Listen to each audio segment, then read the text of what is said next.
MP আনার তো সেই আল্লামা সাঈদী যখন বিদায় নিয়ে চলে গেল, ঝিনাইদহের মধ্যে মুসলমানদের জানাজা পড়তে দেয়নি।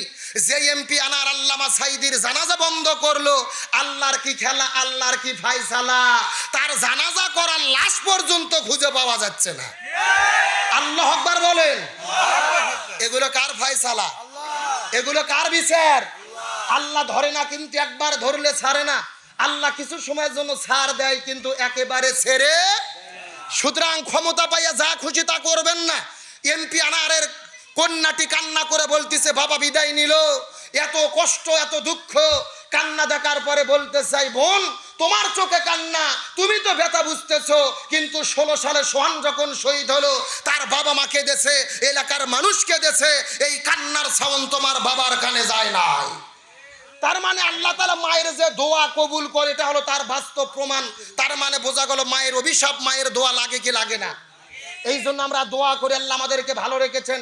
যাদের মা এমপি আনার তো সেই আল্লামা সাঈদী যখন বিদায় নিয়ে চলে গেল, ঝিনাইদহের মধ্যে মুসলমানদের জানাজা পড়তে দেয়নি।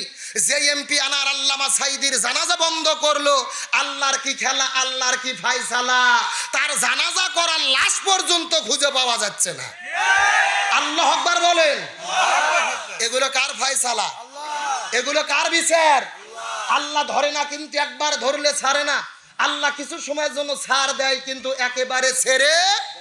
সুতরাং ক্ষমতা পাইয়া যা খুশি তা করবেন না। এমপি আনারের কন্যাটি কান্না করে বলতেছে, বাবা বিদায় নিল, এত কষ্ট এত দুঃখ, কান্না দেখার পরে বলতে চাই, বোন তোমার চোখে কান্না, তুমি তো ব্যথা বুঝতেছো, কিন্তু 16 সালে সোহান যখন শহীদ হলো, তার বাবা মা কেঁদেছে, এলাকার মানুষ কেঁদেছে, এই কান্নার সাউন্ড তোমার বাবার কানে যায় নাই। তার মানে আল্লাহ তাআলা মায়ের যে দোয়া কবুল করে, এটা হলো তার বাস্তব প্রমাণ। তার মানে বোঝা গেল মায়ের অভিশাপ, মায়ের দোয়া লাগে কি লাগে না। এই জন্য আমরা দোয়া করি, আল্লাহ আমাদেরকে ভালো রেখেছেন। যাদের মা বেঁচে আছে দোয়া করে আল্লাহ নেক হায়াত দারাজ করুক। যাদের মা বিদায় নিয়েছে আল্লাহ জান্নাতের মেহমান বানাক, বলেন আমিন। আরো জোরে বলেন আমিন। এমপি আনার তো সেই আল্লামা সাঈদী যখন বিদায় নিয়ে চলে গেল, ঝিনাইদহের মধ্যে মুসলমানদের জানাজা পড়তে দেয়নি। যে এমপি আনার আল্লামা সাঈদীর জানাজা বন্ধ করলো, আল্লাহর কি খেলা, আল্লাহর কি ফায়সালা, তার জানাজা করার লাশ পর্যন্ত খুঁজে পাওয়া যাচ্ছে না। আল্লাহু আকবার বলেন। এগুলো কার ফায়সালা? এগুলো কার বিচার? আল্লাহ ধরে না, কিন্তু একবার ধরলে ছাড়ে না। আল্লাহ কিছু সময়ের জন্য ছাড় দেয়, কিন্তু একেবারে ছেড়ে। সুতরাং ক্ষমতা পাইয়া যা খুশি তা করবেন না। এমপি আনারের কন্যাটি কান্না করে বলতেছে, বাবা বিদায় নিল, এত কষ্ট এত দুঃখ, কান্না দেখার পরে বলতে চাই, বোন তোমার চোখে কান্না, তুমি তো ব্যথা বুঝতেছো, কিন্তু 16 সালে সোহান যখন শহীদ হলো, তার বাবা মা কেঁদেছে, এলাকার মানুষ কেঁদেছে, এই কান্নার সাউন্ড তোমার বাবার কানে যায় নাই। তার মানে আল্লাহ তাআলা মায়ের যে দোয়া কবুল করে, এটা হলো তার বাস্তব প্রমাণ। তার মানে বোঝা গেল মায়ের অভিশাপ, মায়ের দোয়া লাগে কি লাগে না। এই জন্য আমরা দোয়া করি, আল্লাহ আমাদেরকে ভালো রেখেছেন।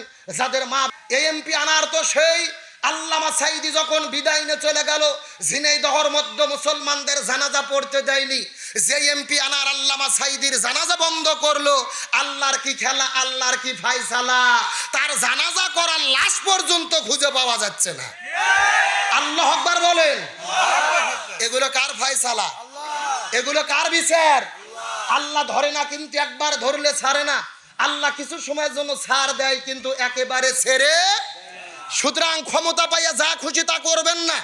এমপি আনারের কন্যাটি কান্না করে বলতেছে, বাবা বিদায় নিল, এত কষ্ট এত দুঃখ, কান্না দেখার পরে বলতে চাই, বোন তোমার চোখে কান্না, তুমি তো ব্যথা বুঝতেছো, কিন্তু 16 সালে সোহান যখন শহীদ হলো, তার বাবা মা কেঁদেছে, এলাকার মানুষ কেঁদেছে, এই কান্নার সাউন্ড তোমার বাবার কানে যায় নাই।